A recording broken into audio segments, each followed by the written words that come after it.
신바람 사연 아파트, 오늘의 사연 시작하겠습니다. 안녕하세요. 사랑하는 남편과 행복한 결혼 생활을 하고 있던 30대 초반의 여성입니다. 결혼한 지는 반년 좀 넘었습니다. 시부모님은 아실까요? 당신들의 욕심 때문에 잘 살던 아들의 결혼 생활도 종지부를 찍게 되었다는 사실을 말이에요.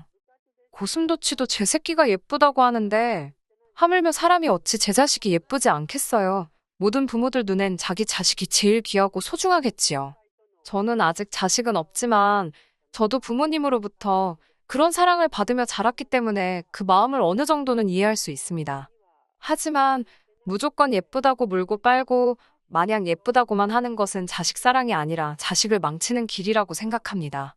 부모의 눈에는 자식이 예쁘게 보일지라도 남의 눈에도 항상 그런 것은 아니잖아요. 하물며 버릇없이 굴거나 못되게 굴면 누구라도 미워할 수밖에 없을 거예요.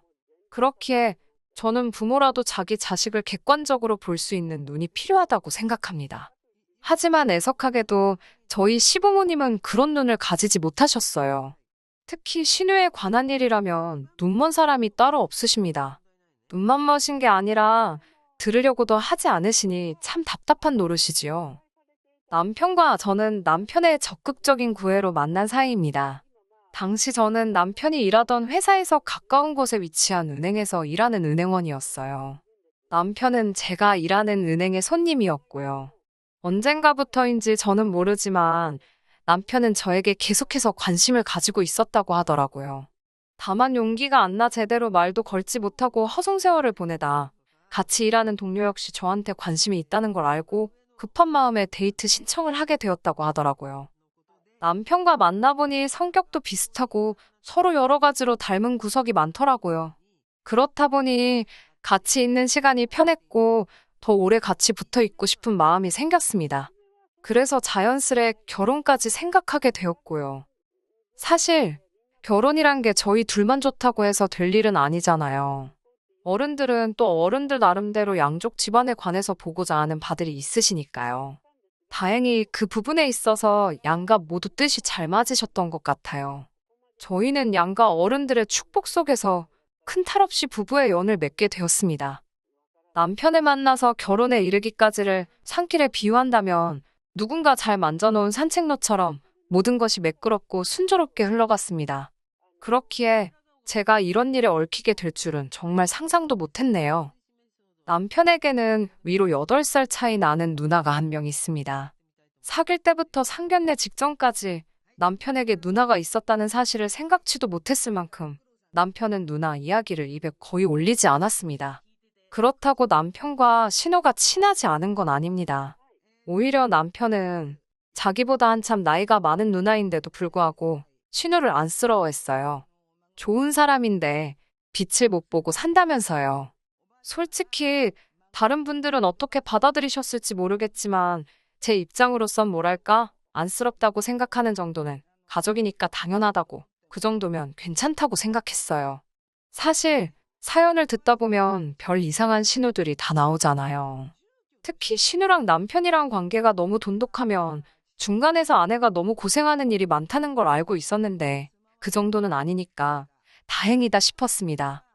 결혼식을 올리고 얼마 지나지 않아 남편의 사촌형과 같이 식사를 하게 되었습니다. 당시 아주버님께서는 해외에서 박사과정을 밟고 있었는데 타이밍이 맞질 않아서 저희 결혼식에 참석하지 못하셨거든요. 남편도 아주버님도 서로 서운하고 미안한 감정을 갖고 있었는데 이참에 털어버리자며 갖게 된 자리였습니다. 식사가 끝나갈 때쯤 남편에게 전화가 한 통 걸려왔어요. 남편이 잠깐 전화를 받고 오겠다며 자리를 비웠고 그때 아주버님께서 기니해줄 말씀이 있다고 하시더라고요. 남편이 자리를 비운 사이에 이야기를 해준다고 하시니까 대본에 시댁 이야기라는 걸 눈치챌 수 있었어요. 순간 이 이야기를 듣는 게 나을지 안 듣는 게 나을지 잠깐 고민을 했지만 호기심을 억누르지 못하고 결국 아주버님이 해주시는 이야기를 듣고 말았습니다. 생각지도 못한 이야기에 정말 큰 충격을 받고 말았어요. 남편과 제가 결혼할 당시 신우 나이가 38이었어요. 시집 안 간 아가씨치고 적은 나이는 아니지요. 신우가 인물이 빠지는 편은 아니에요. 제가 손희 씨는 외모를 이렇게 평가해도 될지는 모르겠지만 모난 구석은 없습니다. 아마 20대 때에는 지금보단 더 예뻤겠지요. 사실 누구에게나 20대는 빛나는 시절이잖아요. 신우는 대학교에서 패션 디자인을 전공했지만 졸업은 못했답니다. 공부를 못한 것도 아니고 재능이 없었던 것도 아니래요. 그럼에도 불구하고 졸업을 하지 못한 건 바로 희대의 스캔들 때문이었지요. 학교 교수님하고 사랑에 빠졌답니다.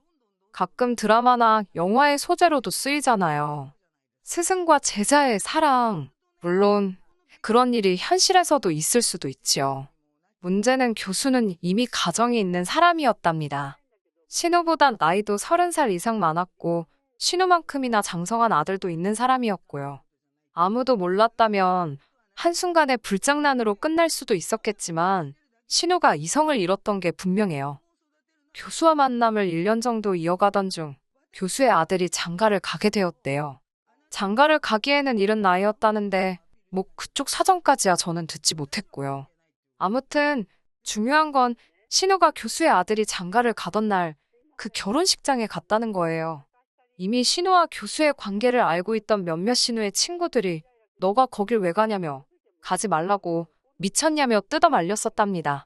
하지만 이미 아버지뻘 되는 교수랑 그런 일을 벌였을 때는 똥인지 된장인지 분간도 못하는 상황이지 않았을까 싶어요. 내가 내 두 다리로 가는데 못 갈 데가 어디 있냐며 부끄러운 줄도 모르고 갔다는 이야기를 나중에 또 누군가에게서 들었네요. 여자의 직감이었을까요? 아니면 누가 찌르기라도 한 걸까요? 결혼식장에서 신우를 본 교수 부인이 뭔가 찜찜함을 느꼈는지 어쨌는지 정확히는 모르지만 교수 부인이 사람을 사서 교수의 뒷조사를 했답니다. 이미 학교 내에 아는 사람은 알 만큼 소문이 파다했던 상황이었으니 시간 문제였다나 봐요. 결국 얼마 지나지 않아 교수 부인까지 둘의 관계를 알게 되었답니다. 열받은 교수 부인이 학교 게시판에 둘이 함께 있는 은밀한 사진들을 공개로 올렸고 교수들 회의하는 곳뿐만 아니라 신우가 수업을 듣는 강의실까지 쫓아와서 둘에게 속된 말로 개망신을 줬다더군요. 저는 정말이지 신우에게 그런 과거가 있을 거라고는 생각도 못했습니다. 결국 교수는 부인한테 위자료도 잔뜩 뺏기고 이혼을 당했답니다. 그 와중에 신우는 이제 자기가 교수 와이프가 될 거라며 동기들과 선후배들에게 자기한테 잘 보여야 되지 않겠냐며 한마디로 고개 빳빳이 쳐들고 콧대 세우고 다녔나 봐요. 하지만 교수가 신우를 책임지는 일은 없었고 결국 신우도 사람들의 눈총과 수군거림을 견디지 못하고 제 발로 학교를 나왔답니다. 여기까지 듣고 너무 놀라서 입이 떡 벌어지더군요. 사실 저는 완전히 다르게 알고 있었어요. 남편은 제게 신우가 학교를 끝내지 못한 이유가 신우의 능력을 시기한 주변의 시샘과 모함 때문이라고 했어요. 시부모님 또한 신우가 언젠가 나라를 대표할 패션 디자이너가 될 거라며 항상 당신 딸이 최고라 하시는 분들이고요. 물론 현실은 얼마 전 운영하던 쇼핑몰이 망해서 집에서 쉬고 있지만요. 생각지도 못한 이야기를 듣고 나니까 남편도 시부모님도 신우도 다 달리 보이더라고요. 물론 다 지나간 일이고 제가 이 가족의 일원이 되기 전에 있던 일이니까 제가 함부로 이러쿵저러쿵 논하는 건 안 될 일이라고 생각했습니다. 하지만 저한테 굳이 거짓말을 해가면서까지 신우에 대해서 허풍을 칠 이유가 뭔지 알 수가 없었네요. 이후로 며칠 동안 평소와 다름없는 시간을 보냈습니다. 하지만 남편을 볼 때마다 신우 이야기가 생각이 나면서 마음 한구석이 찝찝하더라고요. 아주버님에게 버젓이 신우에 관한 이야기를 들어놓고 아무것도 모르는 척하는 게 마치 거짓말을 하는 기분이었거든요. 혹시나 남편 입장에서 자기가 말해주지 않았는데도 제가 알고 있었다는 걸 나중에라도 알게 되면 기분이 나쁠 것도 같았고요. 결국 고민 끝에 남편에게 제가 들은 이야기를 털어놓았습니다. 남편은 당황한 듯 하더니 자기도 영원히 비밀로 숨길 수 있을 거라고 생각하지 않았다고 하더라고요. 그러면서 남편이 덧붙이기를 그때 교수 부인이 학교에만 찾아가서 난리친 게 아니라 시부모님과 신우 그리고 남편이 사는 집까지 쫓아왔었대요. 그 교수 부인이 자기 누나, 그러니까 신우 머리채를 잡고서는 남의 가정을 파탄냈다며 울분을 토해내시더랍니다. 그런데 남편 눈에는 신우가 너무 불쌍하더래요. 그냥 사랑에 빠졌을 뿐인데 하필이면 유부남이어서 저런 수모를 겪는구나 싶더랍니다. 시부모님께서 그 교수 부인에게 이렇게 된 거 사랑하는 사람들끼리 살게 남편하고 이혼해달라고 부탁을 하시더래요. 당신도 자식 있는 부모니까 이 마음 이해하지 않냐면서요. 남편은 이 이야기를 하면서 몇 번이고 자기 누나 불쌍한 사람이라고 그 사건 이후로 저렇게 졸업도 못하고 창창하던 앞길도 다 막히고 그 교수 부인이 자기 누나를 다 망쳐놓았답니다. 그러면서 저더러 저도 다 알게 되었으니 자기 누나를 보면 말 한마디라도 더 따뜻하게 해주고 그래달라더군요. 남편의 이야기를 듣고 솔직히 소름이 끼쳤습니다. 어떻게 저런 사고방식을 가질 수가 있는 건지 내가 알던 사람이 아닌 것 같았어요. 시부모님께서도 평소에 교양 넘치고 양반 같으신 분들이거든요. 그런 분들이 어떻게 믿겨지지가 않았습니다. 그리고는 문득 제 자신이나 친정 부모님께서 이런 이야기를 상견례 전에 알았다면 이 결혼이 성사되었을까라는 생각이 머릿속을 스치더군요. 저희 가족은 남의 것을 탐내거나 욕심을 부리는 걸 죄라고 생각하는 사람들이라서요. 하지만 이미 결혼식은 올렸고 10년도 더 된 일 때문에 제 결혼 생활을 어렵게 만들고 싶지 않은 게 사실이었습니다. 그래서 현실을 보지 않으려 했어요. 신우에 관한 이야기도 있고 살려고 했지요.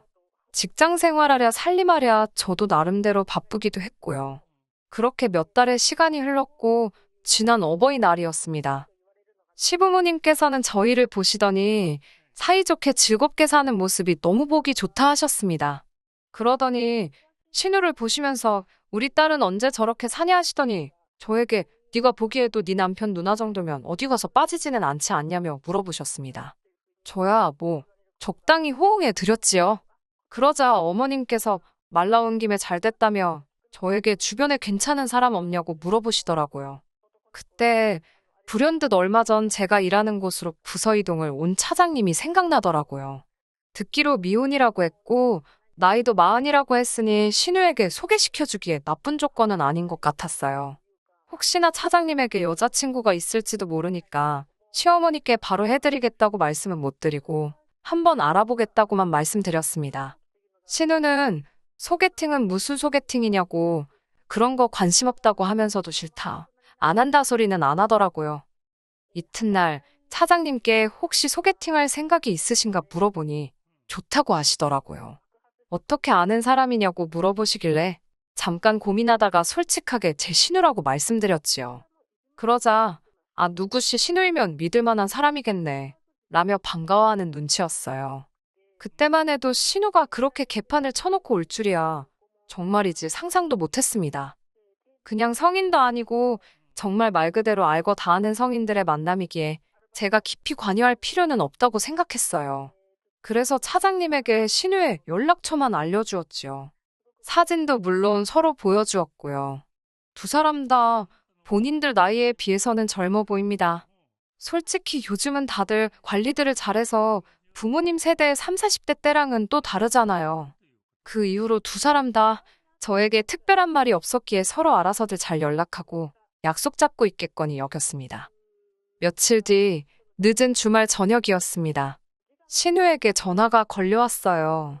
그렇지 않아도 차장님이 이번 주말에 신우를 만나기로 했다고 얘기를 하셨기에 잘 돼가고 있는 건지 어떤지 궁금했던지라 저도 모르게 약간 긴장한 채로 신우의 전화를 받았습니다.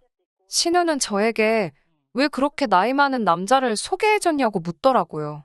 생각지도 못했던 신우의 질문에 순간 당황했지만 신우랑 분명히 2살 차이밖에 안 나는 걸로 알고 있었는데 신우가 왜 화가 난 건지 모르겠더라고요. 제가 형님, 나이가 올해로 38이시지 않냐고 물으니 자기 나이가 중요하냐고 저에게 오히려 화를 내더라고요. 그러면서 한다는 말이 남자 나이가 40이라고 마흔. 세상에 귀에 40이라는 단어가 닦지 않는 줄 알았습니다. 제가 차장님 나이가 40은 맞는데 형님이랑 2살 차라서 그렇게 기분이 상하실 줄은 몰랐다고 했어요. 그러자 신우가 한다는 말이 어딜 봐서 자기가 38처럼 보이냐는 거예요. 밖에 나가면 다들 자기를 27 정도로 보는데 어떻게 40살 먹은 남자를 소개해 줄 수 있냐면서 평소에 제가 자기를 어떻게 생각하는지 잘 알겠다며 화를 내더라고요. 애시당초 제가 먼저 해주겠다고 한 소개팅도 아니고 어머님이 강제로 해주게 만든 건데 결국 신우한테 욕은 욕대로 먹고 저도 기분이 잔뜩 상해 있었습니다. 한편으로는 차장님 기분은 어떨지 걱정이 되더라고요.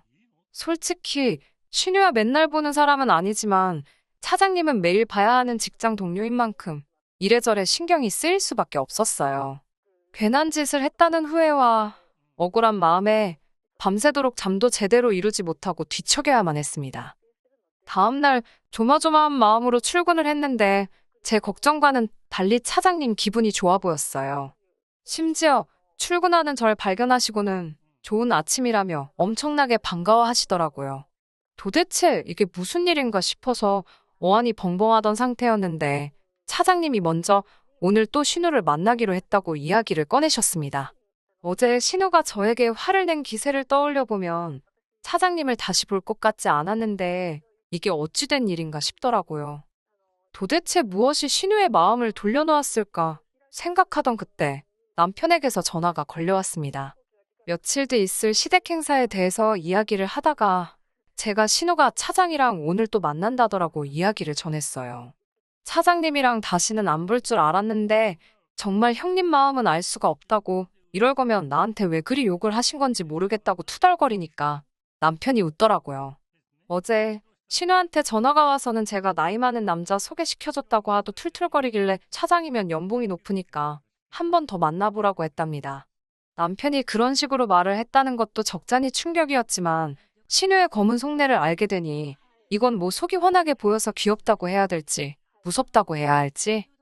그날 오후 갑작스레 시작된 몸살 기운으로 저는 이틀 동안 출근을 하지 못했는데 제가 자리를 비운 이틀 동안 모든 것이 달라져 있었습니다. 그나마 열이 떨어져서 3일 만에 출근을 했는데 저를 대하는 사람들의 반응이 예사롭지 않았습니다.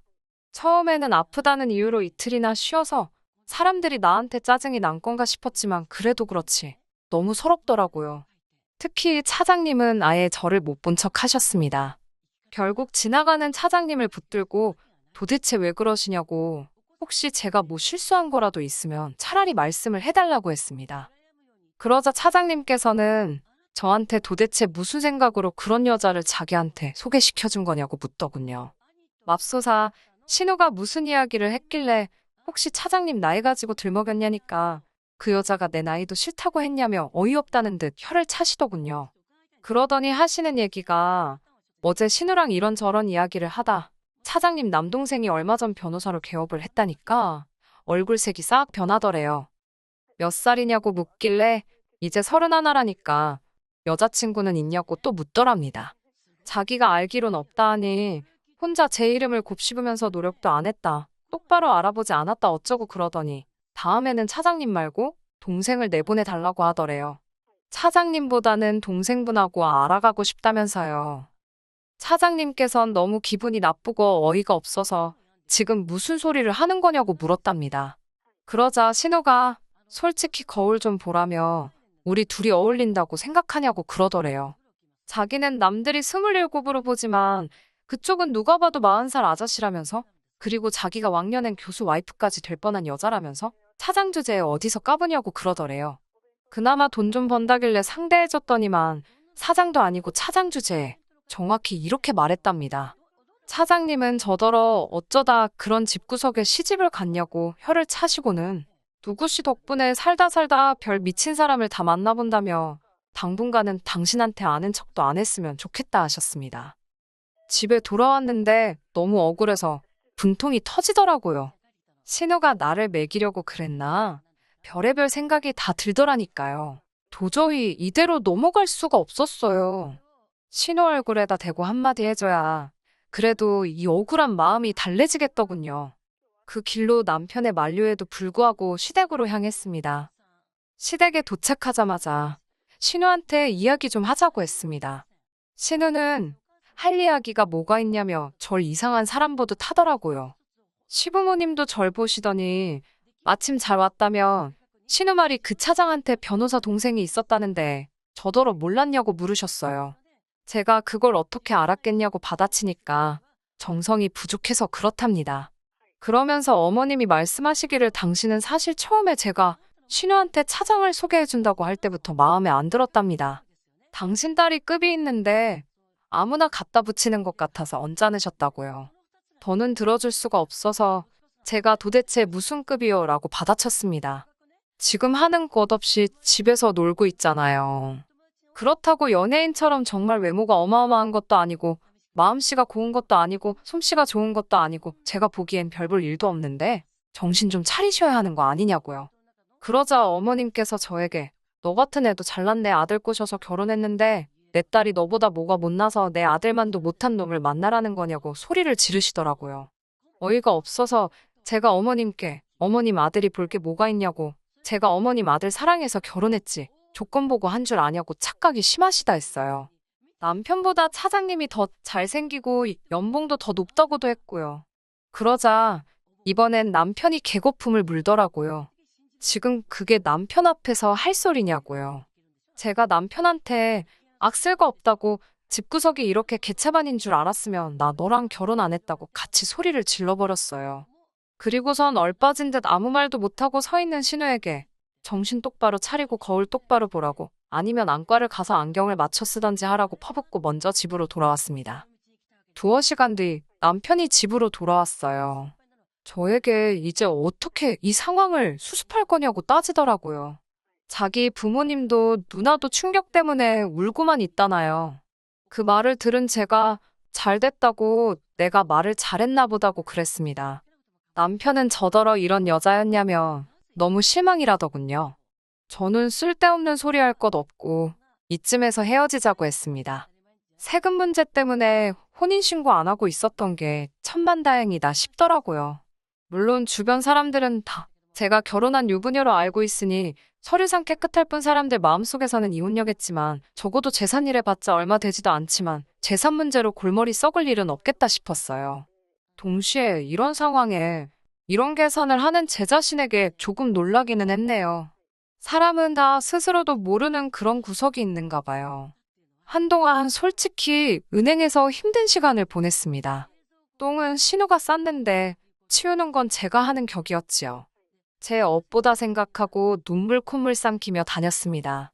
그러다 말하기를 좋아하는 몇몇 동료들이 제가 남편과 헤어졌다는 걸 알게 되었더군요. 제발 소문 좀 내줘라 하는 심정이었습니다. 진심으로 이젠 그 집구석과 아무런 관련도 없다는 걸 증명하고 싶었어요. 아니나 다를까 얼마 지나지 않아 차장님을 비롯한 동료들이 제 상황을 알게 되었고 순식간에 동정론이 확산되는 걸 느꼈습니다. 그리고 지금은 잘 지내고 있어요. 시댁이나 남편에 대해선 이제 아무런 관심도 없기는 한데 그래도 중간에 지인들이 있다 보니 들려오는 소식이 있긴 하네요. 남편은 제가 자기랑 진짜로 헤어질 거라곤 생각을 못했나 봅니다. 누나 때문에 자기 인생 조졌다고 신우한테 주제 파악 좀 하라고 그랬다가 시부모님한테 얻어터져서 전치 2주 나왔답니다. 신우는 신우대로 저 보란 듯이 사짜 만나서 시집 간다고 난리를 쳤지만 손자리가 안 들어오는 모양이랍니다. 시부모님이 빨리 각성하시고 신우 병원 좀 데려갔으면 좋겠네요. 끝까지 들어주셔서 감사합니다. 오늘의 사연은 여기까지입니다. 구독과 좋아요, 알람 설정 부탁드리고 더 좋은 사연으로 다시 찾아뵙겠습니다. 감사합니다. 신바람 사연 아파트 오늘의 사연 시작하겠습니다. 안녕하세요. 이혼한 30대 중반의 여성입니다. 부모님께선 여행 가시고 저는 지금 집에서 부모님이 키우시는 강아지를 돌보고 있어요. TV도 딱히 볼 것도 없고 심심해서 그런가 별의별 생각이 다 나네요. 제가 어쩌다 이혼했는지 이야기해드리겠습니다. 전 남편이지만 편의상 남편이라고 부르겠습니다. 남편과는 지인의 소개로 만났습니다. 당시 제 나이가 33이었고 남편은 34이었는데 지인이 보기에는 둘이 나이도 비슷하고 잘 어울릴 것 같았던 모양이에요. 솔직히 낯을 많이 가리는 제 성격상 소개팅은 어색해서 내키지 않았는데 지인이 술 한잔 마시면서 보면 괜찮지 않겠냐며 굳이 자리까지 만들어주더라고요. 판을 깔아주는데 안 논다고 하는 것도 예의가 아닌 것 같아서 나간 자리였습니다. 남편과는 대화도 잘 통하고 여러모로 코드가 잘 맞았어요. 잘 되면 결혼하고 안 되면 술 친구나 하자며 농담을 나눌 정도로 금세 가까워졌습니다. 소개받고 얼마 지나지 않아 연인 사이가 되었고 연애 6개월 만에 결혼 약속을 했을 만큼 관계가 급속도로 진전되었지요. 그런 남편과 이혼을 결심하게 된 건 어머님 때문입니다. 물론 남편이 어떻게든 제 편을 들어줬다면 이혼까지는 생각하지 않았을 수도 있지요. 하지만 남편은 오히려 저를 속물로 몰아가면서 저만 이상한 사람으로 만들더라고요. 그런 남편의 행태를 보면서 이 인간은 믿고 살 위인이 못 된다는 걸 알아챘네요. 어머님 때문에 마음 상했던 일을 늘어놓자면 3일 밤을 꼬박 새도 부족합니다. 그러니 제가 결정적으로 어머님과 남편에게 정이 다 떨어지게 된 사건만 말씀드려 볼게요. 결혼식을 올리고 신혼여행을 다녀오자마자 저를 기다리고 있던 건 아버님의 생신이었습니다. 정작 아버님께서는 모처럼 오리고기나 먹으러 가자고 하셨는데 어머님이 되려 유난이시더라고요. 말씀하시기를 아버님께서 며느리가 차린 생일상을 받고 싶으시면서도 저를 배려해 주시느라 말씀을 못 하시는 눈치랍니다. 그러면서 저더러 센스껏 준비해보라고 하시는 거예요. 눈치 없는 남편은 그 옆에서 진짜 좋은 생각이라며 어머님의 말씀에 힘을 보태고 있었고요. 걱정이 태산이었습니다. 부끄러운 이야기지만 저는 요리를 잘하지 못해요. 해볼 기회가 많이 없었거든요. 남편과 마찬가지로 저 역시 자취나 유학 경험 없이 결혼 직전까지 친정부모님과 함께 살았습니다. 대학원을 졸업하자마자 회사에 들어가면서 생활은 더 바빠졌고요. 사정이 그렇다 보니 주방일이나 살림에 큰 관심도 없었고 할 기회도 없었지요. 게다가 친정아버지께서는 여자는 결혼하면 좋으나 싫으나 결국 부엌 일을 하게 된다며 구태여 미리부터 할 필요는 없다셨습니다. 참고로 평소에도 친정아버지께서는 친정어머니의 부엌 일을 자주 도와주시는 편이에요. 사정이 그렇다 보니 기껏 어쩌다 부모님을 도와드리게 되더라도 저는 설거지나 뒷정리를 하는 정도였지요. 아무튼 그런 상황에서 어머님이 뜬금없이 아버님 생일상을 차리라니까 골치가 너무 아프더라고요. 그냥 못한다고 하고 외식하자고 졸라볼까 싶었지만 결혼하고 첫 생신이잖아요. 그래서인지 마음 한편으로는 시부모님께 잘 보이고 싶은 쓸데없는 욕심이 생기더라고요. 그래서 인터넷과 요리책을 뒤적이며 공부 아닌 공부를 했어요.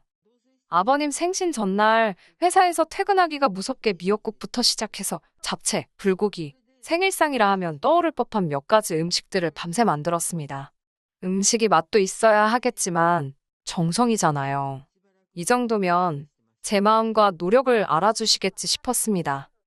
하지만 아버님의 생일이었던 다음날 저는 마음의 상처를 입고 말았습니다. 어머님은 상대의 기분 따위는 안중에도 없으시더군요. 밤새 만든 음식들을 바리바리 싸들고 시댁에 도착했습니다. 문을 열어주신 어머님께서는 일주일 내내 일하고 쉬는 날 쉬지도 못하고 운전해서 오느라 고생했다며 당신 아들을 쭈물떡거리시더라고요.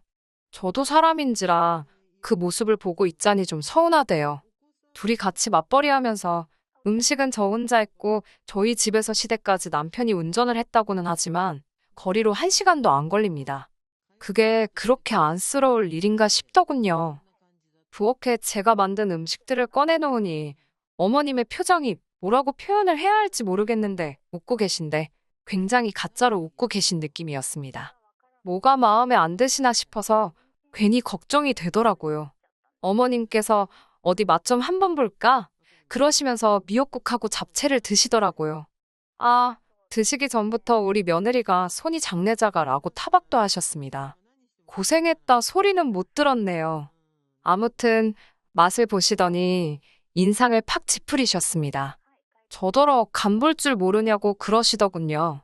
그 소리를 듣고 남편이 부엌에 오더니 자기가 간 봤을 때는 괜찮았다며 다시 한번 먹어보더군요. 남편이 아무렇지도 않다니까 어머님께서는 뭐가 아무렇지도 않냐면서 남편에게 저랑 살면서 입맛이 완전히 배린 거 아니냐입니다. 마치 저 때문에 남편이 이상해졌다는 식으로요. 기분이 팍 상했는데 남편은 또 어머님의 그런 말씀에 제대로 대꾸도 못하고 제 눈치만 살피더군요. 어머님은 안 되겠다면서 제가 해온 음식을 전부 냄비에 부으시곤 새로 간을 하셨습니다. 솔직히 빈정상하고 속상했어요. 저를 무시하는 것 같았으니까요. 하지만 여기서 끝이 아니었습니다. 이윽고 식사가 시작되자 어머님께서는 이거 간 맞추는 게 여간 힘든 일이 아니었다면서 어떻고 저떻고 한참 생색을 내시더라고요. 아마 모르는 사람이 들었으면 어머님이 밑간부터 시작해서 다 하신 줄 알았을 거예요.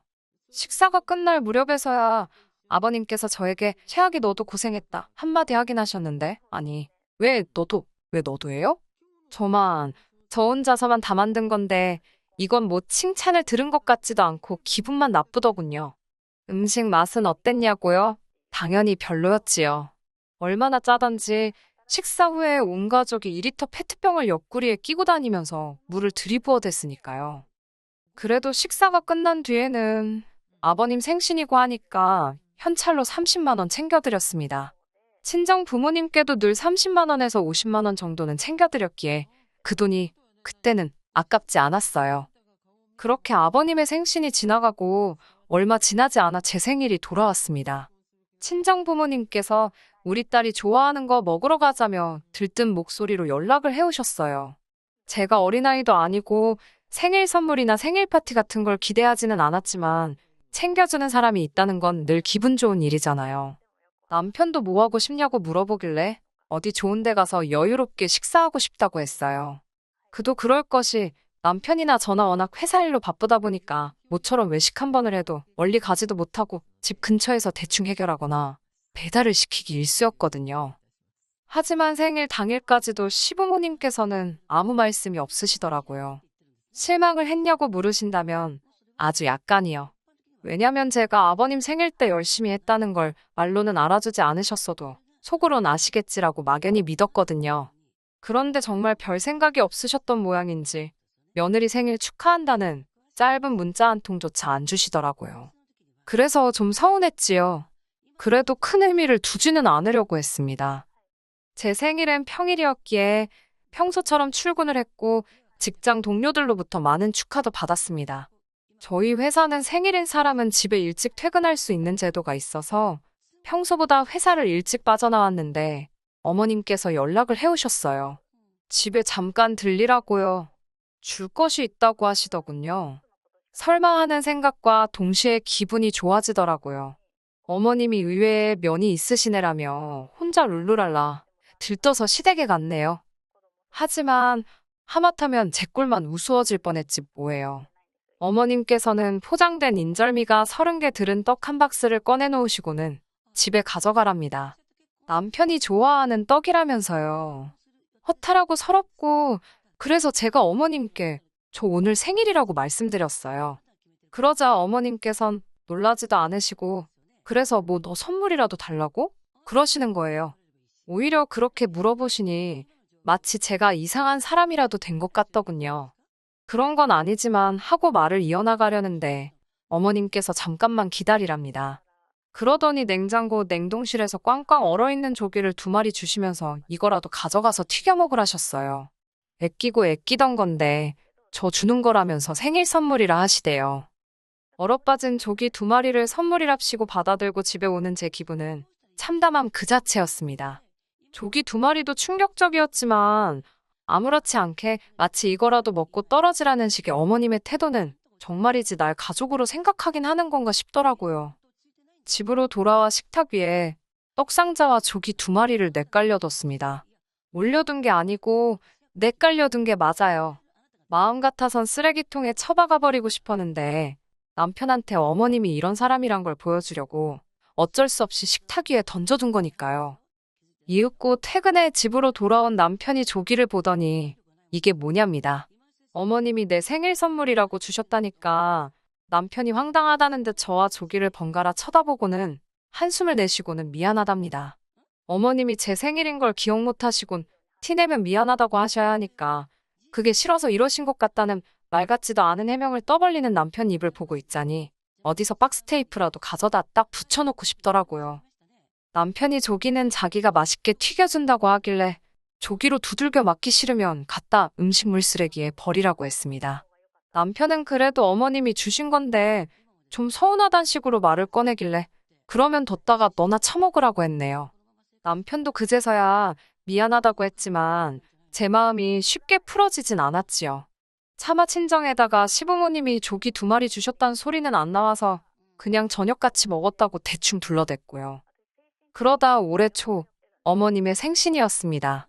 결혼한 지 1년이 안 되었으니 처음 맞이하는 어머님의 생신이기도 했고요. 어머님은 당신이 저에게 해주신 건 완전히 잊으셨는지 또다시 며느리 생일상 타령을 하셨습니다. 기가 차고 어이가 없더라고요. 제가 어머님께 요즘 회사 일로 바빠서 그렇게는 못 해드릴 것 같다고 말씀드렸지요.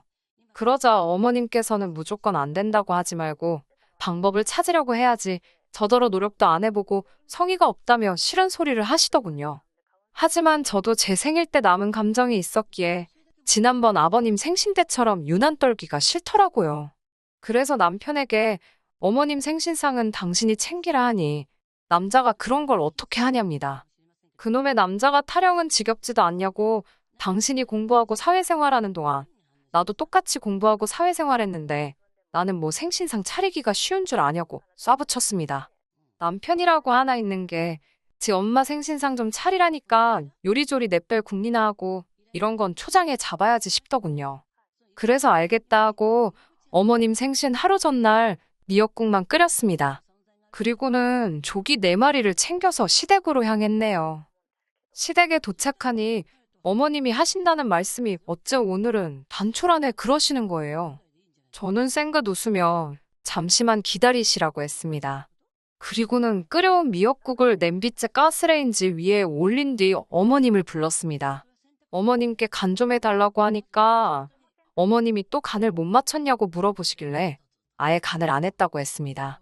어머님 취향껏 끓이시라고요.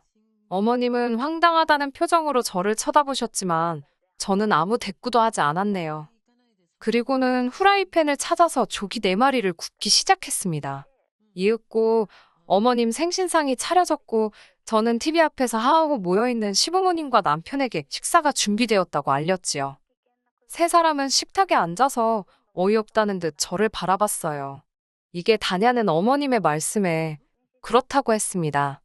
회사 일로 바빠서 시간이 없었다고 말씀드리면서 저번에 아끼던 조기를 저에게 주셨다고 하셨지 않냐고 그때 너무 감사하게 잘 먹어서 저도 조기를 사왔다고 했습니다. 그리고는 저는 제 앞에 놓인 빈 국그릇에 보란듯이 보온병에 쌓은 미역국을 부었습니다. 남편이 그건 또 뭐냐고 하길래 난 어머님 간이 입에 안 맞아서 내 거 따로 챙겨왔다고 했더니 남편이 너도 진짜 골 때린다면서 고개를 내젓더군요. 아버님께서는 도대체 이게 다 무슨 상황이냐고 화를 내셨고 저는 아버님께 어머님이 지난번 제 생일날 조기 2마리를 선물이라고 주셨다고 사실 그대로 말씀드렸습니다. 그러자 아버님께서는 조기 2마리를 준 시엠이나 그렇다고 조기로 다시 들고 온 며느리나 독인 객긴이라며 젓가락을 집어던지시고 식탁을 떠나셨습니다. 어머님께선 말 그대로 저를 잡아먹을 듯이 노려보시면서 저더러 또라이라고 하셨어요. 결국 식사 자리가 쭉 났고 남편과 저는 집으로 돌아왔습니다. 집으로 돌아오는 내내 남편은 꼭 그렇게 했어야 하냐며 집에 가면 당장 전화드리랍니다. 무조건 죄송하다고 그러라는 거예요. 난 죄송한 게 없다고 누가 먼저 이 조기 대첩을 시작한 줄 아냐고 어머님이 먼저 나한테 말이라도 그렇게 서운했냐고 해주시면 덧나냐고 따졌습니다. 그러자 남편은 한숨만 푹푹 쉬더니 일단 알았답니다. 자기가 어머님이랑 한번 이야기를 해본다나요. 저는 이 말을 듣고 그래도 남편이 아주 남의 편은 아닌가 보다 다행이다 싶었습니다. 며칠 뒤 집으로 약과 세트가 선물로 왔습니다. 남편이 어머님이 보내신 것 같다며 열어보라고 하더라고요. 안에는 곱게 포장된 약과가 담겨 있었습니다. 이걸 왜 보내신 거냐 하니까 어머님이 사과의 뜻으로 보내신 거 아니겠냐며 이런 시어머니가 어딨냐고 남편이 기세가 등등해졌더군요. 저는 긴가민가 하면서도 어머님이 나한테 미안하시긴 한가 보다 싶어 얼었던 마음이 조금은 풀리는 기분이었지요. 어머님께 감사하다 인사를 드리려고 전화를 걸었으나 통화 중이신지 받지를 않으시더군요. 좀 이따 다시 드려야겠다 생각하며 포장된 약과를 뜯어 한 입 먹었는데 이건 뭐 기름전 내가 얼마나 나던지요. 도무지 삼킬 수가 없어 뱉었습니다. 그리고는 봉지를 이리저리 살펴보니 약과에 곰팡이가 피었더군요. 황당해서 상자 뒷면을 보니 판매처 연락처가 있길래 전화를 걸었습니다. 이런 걸 팔면 어쩌나 싶어서요. 업체 직원과 연락이 되었고 저는 그쪽 회사에서 만든 약과가 상해 있다고 이야기를 했어요. 그러자 직원이 그럴 리가 없답니다. 약과 생산은 지난해가 마지막이었다면서요. 그러면서 포장이 어떤 디자인이냐고 묻길래 설마 하는 마음으로 설명을 해줬습니다. 그러자 그 직원은 틀림없다며 작년 제품이라네요. 저는 남편에게 시댁에 가자고 감사하니 직접 만나서 인사를 드리는 편이 좋겠다고 꼬셨습니다. 남편은 제가 직접 사과하러 간다는 소리로 이해를 했는지 싱글벙글이더군요. 저더러 잘 생각했답니다. 시댁에 도착하니 어머님께서는 어쩐 일로 여기까지 행차를 하셨냐며 한껏 비아냥거리시더군요. 그러다 제 손에 들린 약과 상자를 보시고는 흠칫 놀라시는 것 같았습니다.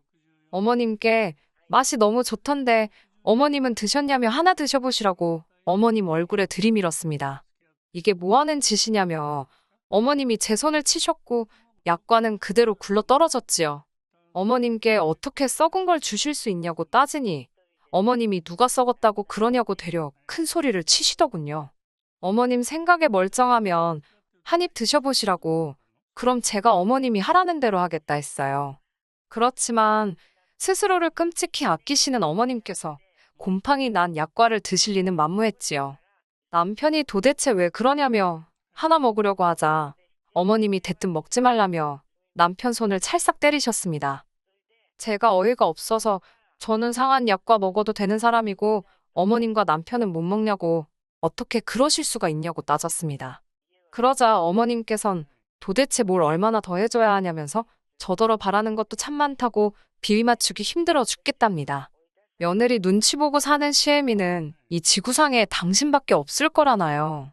남편도 대뜸 제게 어머님이 어쨌든 먼저 사과의 손길을 내미셨으면 저도 좀 알고도 모르는 척 저드릴 줄도 알아야지.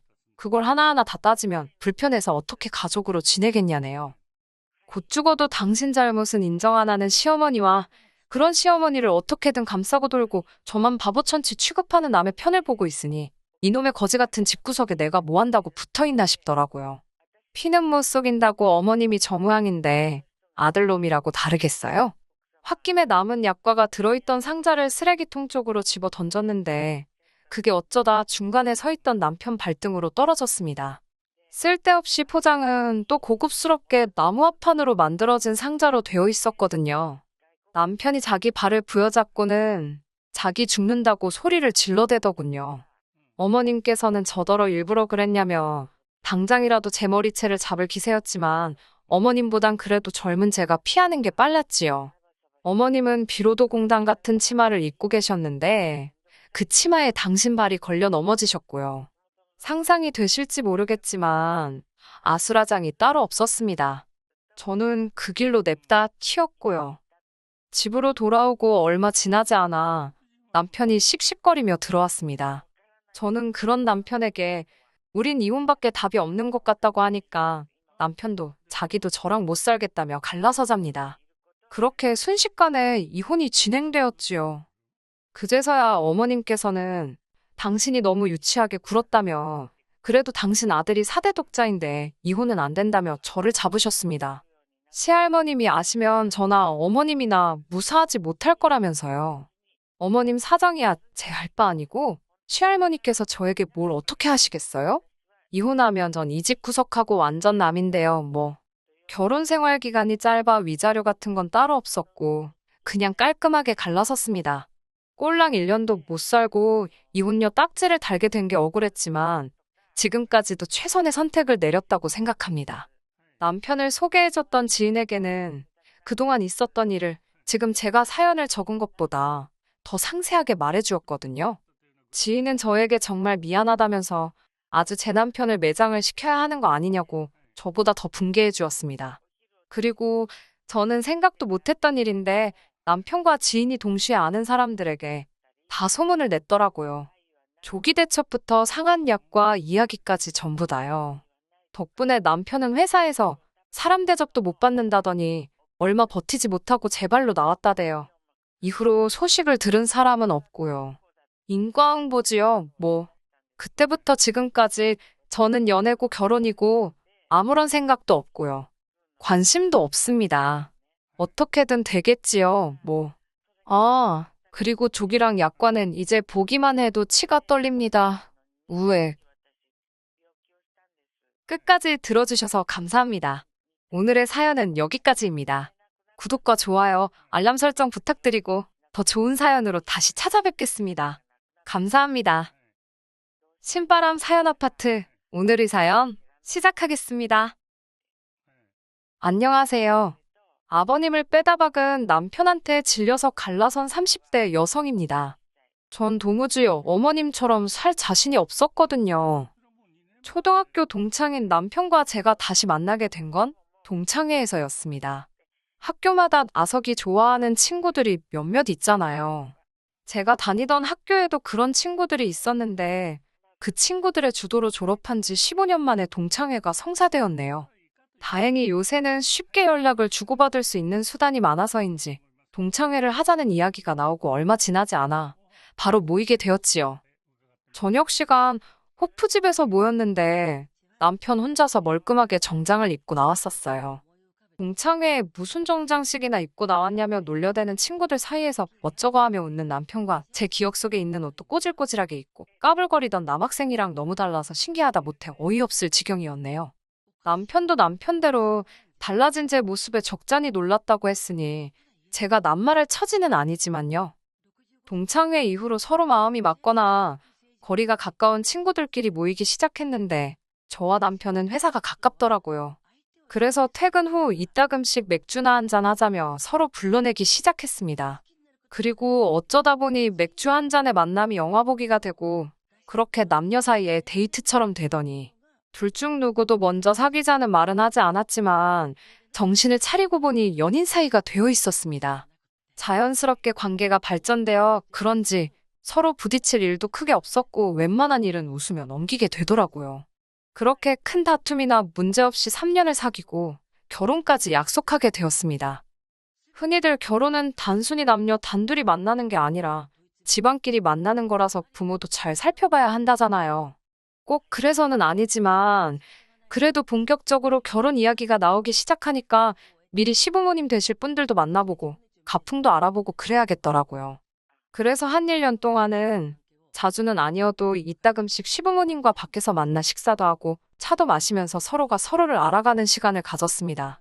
남편도 저희 부모님과 그런 시간을 가졌고요. 그렇게 본격적으로 결혼 준비를 하는 동안에 갑자기 생각지도 못한 일이 생긴다거나 서로 얼굴을 붉히거나 할 상황이 없었습니다. 주변 사람들도 부러워할 만큼 모든 것이 순탄하고 원만하게 진행되었네요. 신혼집은 월세였는데 돈 때문에 그런 것은 아니었어요. 단순히 남편이나 저나 이직을 생각하고 있었기 때문에 좀 더 신중하고 싶었습니다.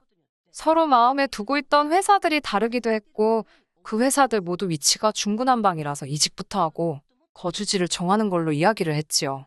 이게 신의 한 수가 될 줄은 그때는 미처 몰랐네요.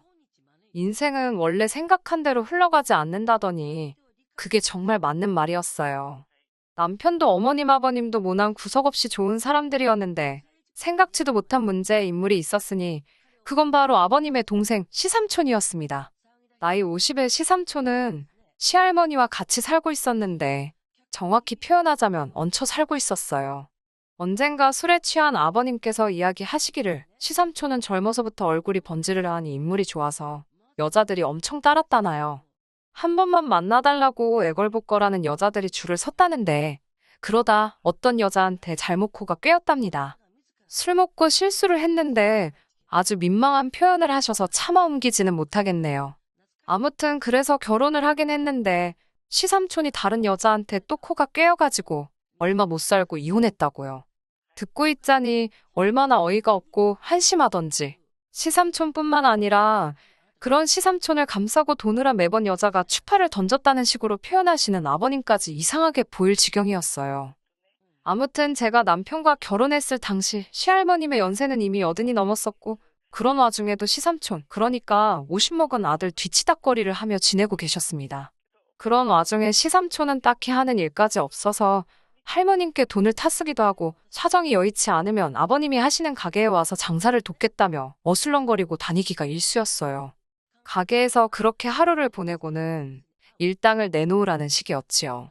이제 와서 말이지만 옆에서 이런 시삼촌의 모습을 보고 듣고 겪으니 어떻게 대우를 해드려야 할지 모르겠더군요.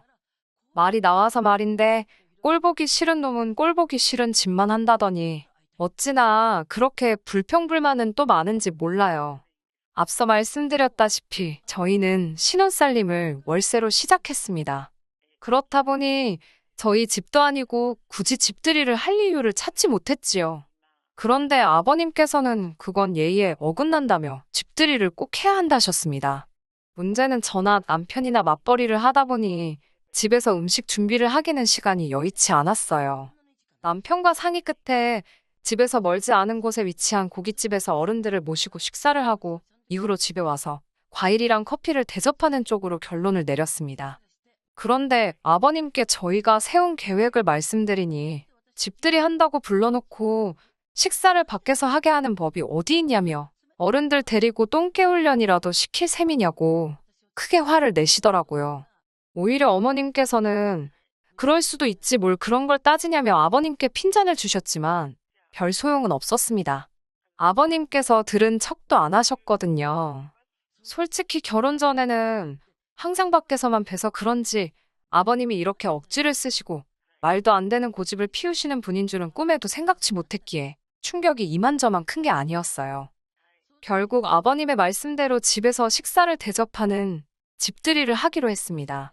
시부모님뿐만 아니라 시삼촌과 시할머니도 모시고 말이지요. 근데 솔직히 다들 너무한다 싶었습니다.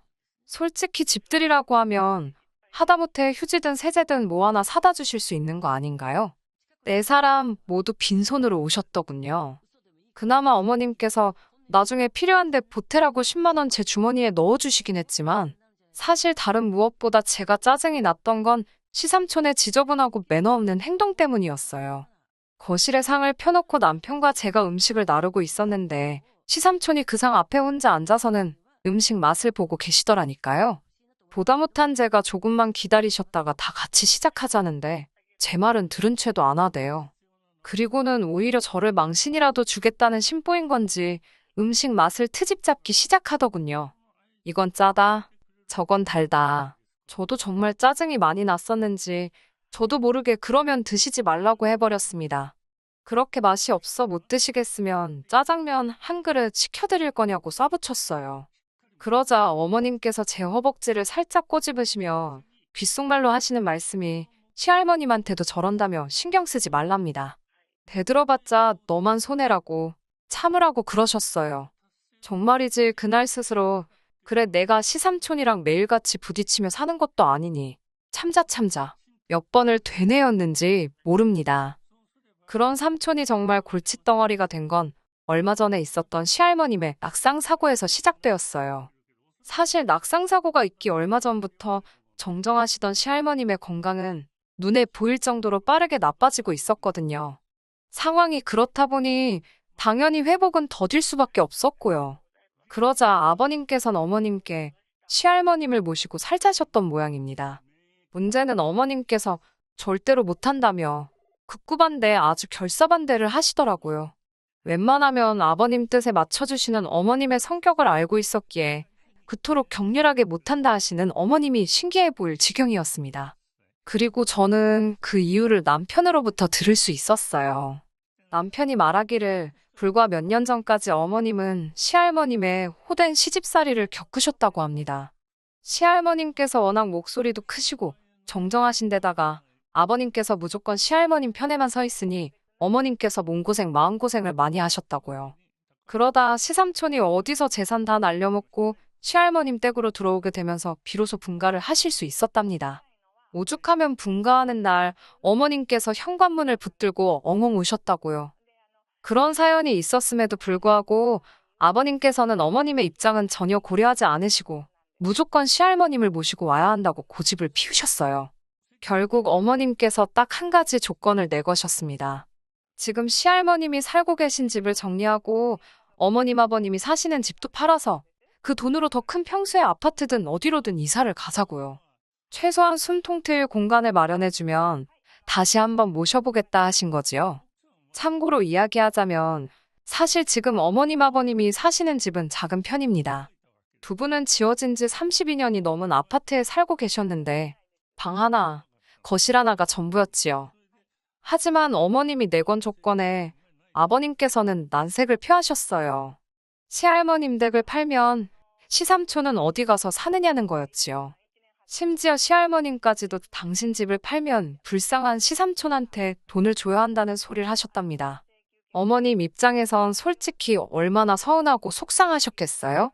참다 못한 어머님께선 그럼 시삼촌이 시할머님 모시게 하라고 이제껏 무전취식하며 얹혀 살았으니 자식 노릇은 해야 할 것 아니냐고 아버님께 따지고 드셨대요. 여담이지만 저 또한 어머님의 말씀이 틀리지 않았다 생각합니다. 하지만 아버님께선 당신 동생이 할 줄 아는 게 뭐가 있냐고 라면밖에 더 끓이냐면서 어머님더러 사람이 왜 이렇게 돈밖에 모르냐는 식으로 마치 어머님이 시할머님의 재산만 탐내는 파렴치한으로 몰고 가는 듯했어요. 뿐만 아니라 싫다는 어머님께 계속해서 시할머님을 모시고 살 것을 강요하시대요.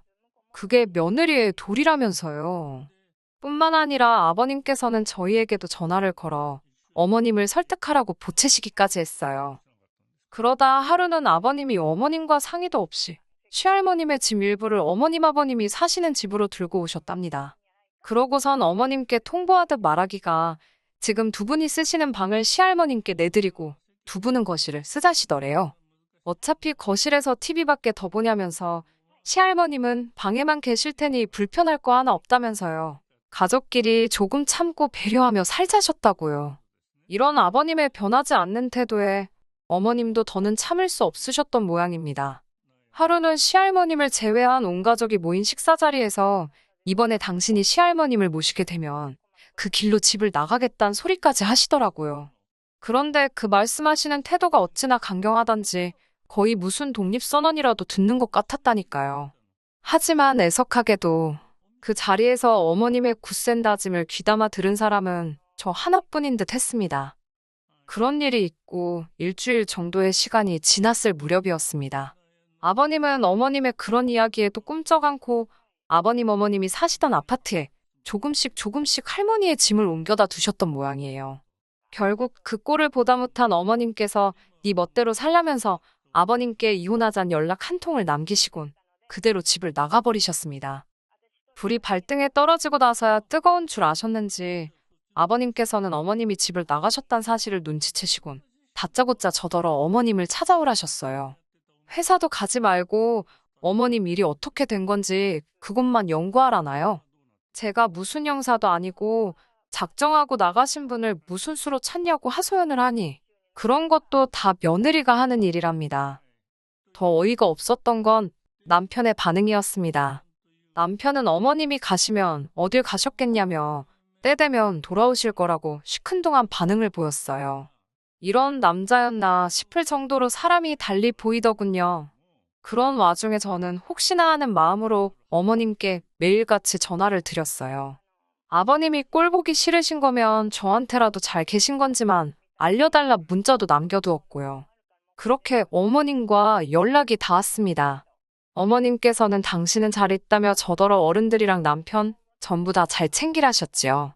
솔직히 이때는 어머님이 걱정되면서도 야속하게 느껴지더라고요. 그런 와중에 아버님께서 저를 급히 찾으셨습니다. 아버님께선 기껏 저를 불러놓고 하신다는 말씀이 이게 다 네 시삼촌이 혼자라서 벌어진 일이랍니다. 마누라 하나만 잘 얻었어도 네 시애미가 저렇게 앓는 소리 하지도 않았을 거라면서 이런 이야기를 저한테 왜 하시나 싶어서 아무 말하지 않고 아버님이 하시는 말씀만 가만히 듣고 있었어요. 그때 아버님께서 그래서 말인데 시삼촌한테 좋은 여자 하나 소개 좀 시켜주랍니다. 저는 난색을 표했어요. 시삼촌 나이가 50이신데 제 주변엔 그 정도 나이대에 혼자인 여자분은 없다고요. 그러자 아버님께선 무슨 소리를 하는 거냐며 누가 그렇게 나이 먹은 여자를 소개하면 좋다 하냐입니다. 그러면서 저더러 친구 없냐고 물어보시는 거예요. 전 솔직히 아버님이 처음에 장난하시는 줄 알았네요. 없다고 웃으며 대답하니 똑바로 생각 좀 해보랍니다. 제 친구들 다 시집간 거 맞냐며 결혼식에 온 친구들 중에 괜찮은 사람 없냐고 계속해서 집요하게 물어보시더라고요. 저도 결국 너무 짜증나고 화도 나서 아직 시집 안 간 친구들이 있어도 그런 자리는 주선 못한다 했습니다. 아버님이 어디 가서 알아다 소개하시던지 그러라고 저는 못한다고요. 그러자 아버님께선 저 때문에 시부모가 이혼하면 좋겠냐고 오히려 저를 못된 며느리처럼 만드셨습니다. 아니, 두 분이서 이혼하시는 게 왜 저 때문이냐고 제 핑계 대지 마시라고 저도 지지 않고 받아쳤네요. 그렇게 아버님과의 한바탕 말다툼을 하고 집에 돌아왔습니다. 그새 아버님께 무슨 이야기라도 들은 건지 언짢은 표정의 남편이 저를 기다리고 있더군요. 남편이 저더러 너는 말을 그렇게 밖에 못하냐며 시비를 걸어오길래 말 시키지 말라고 짜증나서 나도 지금 폭발하기 직전이라고 경고를 했습니다. 정말이지 남편까지 제 편이 아니라 아버님 편이라면 그냥은 못 넘어갈 것 같았거든요. 그리고 제 목소리가 평소랑 확실히 달리 느껴지긴 했는지 남편이 한층 누그러진 기색으로 저에게 다시 말을 걸더군요. 아버님이 조금 무리한 이야기를 하시는 건 알지만 그럼 시삼촌 평생 혼자 사시게 두냐입니다. 그걸 왜 나한테 묻냐고 시삼촌한테 물어보라고 쏴붙였어요. 그러자 남편은 저더러 무조건 싫다고만 하지 말고 한번 잘 생각해보랍니다. 친한 친구가 아니어도 좋다며 그냥 알고 지내는 사람이라도 누가 됐던 일단 소개라도 시켜줘 보래요. 저는 남편더러 내가 왜 그런 실없는 짓을 해야 하냐 싫다고 소리를 질렀습니다. 남편이 한다는 말은 가관이었어요. 저더러 가족이 중요하지 그깟 친구며 인간관계가 뭐가 중요하냐입니다. 저 하나 때문에 온 가족이 엉망이 돼야 직성이 풀리겠냐고. 남편의 뻔뻔한 태도와 말도 안 되는 논리에 정말 황당하더라고요. 남편이 급기야 그러면 저더러 시할머님을 모시랍니다. 직장도 때려치래요. 저 때문에 시부모님 이혼하게 생겼는데 그건 막아야 할 것 아니냐며. 저도 너무 열받아서 남편더러 그럼 당신이 회사 관두고 시할머님 모시라고 했습니다. 남편과 대화를 할수록 느낀 건 아들이란 인간이 어머님이 얼마나 힘드시면 저럴까 그런 생각도 못하고 아버님 때문에 자기 처가 얼마나 입장이 난처한지도 모르는구나. 이렇게 어리석은 사람인지 왜 진작에 몰랐을까. 제 스스로가 다 한심하고 이런 인간이랑 결혼까지 한 제 자신이 한심하더군요. 저는 남편에게 마지막이란 심정으로 물었습니다. 시할머님을 요양원에 모시던지 아니면 어머님이 바라는 대로 시할머님 댁을 정리해서 어머님이 원하시는 곳으로 이사를 시키는 게 맞는 것 같지 않냐고요. 최소한 뭐가 맞는지 머리로는 아는데 가슴으로 고집을 피우는 거면 이해해 보려고 한 거지요. 하지만 남편은 아버님과 똑같은 소리만 해댔습니다. 자식들 다 멀쩡한데 요양원으로도 못 모신다. 집 팔면 시삼촌은 어떡하냐 다 같이 살 거냐. 이도저도 안 되면 손자며느리인 제가 해야 된다. 남편더러 집안 꼴 잘 돌아간다고 어머님 아버님도 이혼하고 우리도 갈라서고 시삼촌하고 아버님 그리고 당신까지 남자 셋이서 시할머님 정성으로 모셔드리면 되겠다고 쏴붙였어요. 그리고는 바로 제 짐을 챙겼습니다. 집도 없고 혼인신고도 안 되어 있던 게 어찌나 다행이다 싶은지. 그제서야 남편은 왜 시할머님 문제로 우리가 헤어지냐며 저더러 너무 오버하지 말라고. 자기도 갑갑하니까 그런 거라며 일단 어머님을 찾자고 그런 다음에 시삼촌과 시부모님 내외가 알아서 하시게 두잡니다. 저는 어머님처럼은 못 산다고 싫다고 거절했어요. 아버님을 아주 빼다 박은 당신을 보니 어머님이 내 미래 같아서 너무 두렵고 무섭다고 헤어지자고요. 이렇게 헤어지고 나니 그간의 세월이 너무 아깝고 속상하고 후회는 안 하려고 하는 성격인데도 후회가 자꾸 돼서 슬프긴 합니다. 그래도 잘한 거라 믿어요. 그저 시할머님이 오래 건강하셨으면 좋겠고 어머님도 늦지 않게 당신의 행복을 찾으실 수 있으면 좋겠다. 딱 거기까지만 바라려고요. 끝까지 들어주셔서 감사합니다. 오늘의 사연은 여기까지입니다. 구독과 좋아요, 알람 설정 부탁드리고 더 좋은 사연으로 다시 찾아뵙겠습니다. 감사합니다.